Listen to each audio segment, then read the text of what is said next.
Superfast news, आवाज जनसामान्यांचा। मुसळधार पावसामुळे शेती व शेतपिकाचे नुकसान।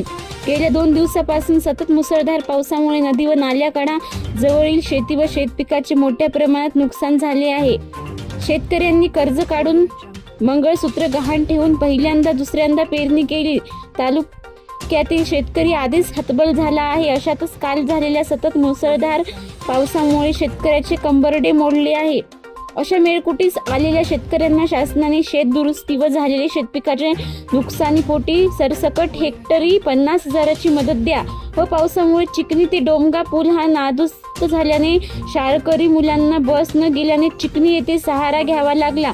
नेर तालुक्यात 132 मिमी पावसाची नोंद झाली आहे। नुकसानीबाबत जिल्हाधिकारी यांना बकाले साहेब नायब तहसीलदार यांच्या मार्फत निवेदन देता यावेळी तालुक्यात मोझर, सावरगाव, पिंपळगाव, शिरसगाव, उमरठा, सातेफळ, चिकणी, बाणगाव, दहिफळ, शेद्री, टाकळी, पिंपरी, मालखेड, चिखली, मांगलादेवी, धानोरा, दगड येथील शेतकऱ्याचे नुकसान झाले आहे।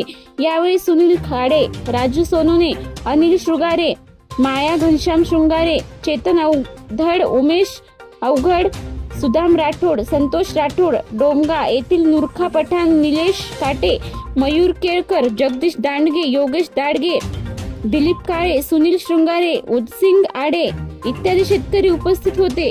महाराष्ट्र सुपरफास्ट न्यूज साठी देवीचंद्र राठोड, नेर।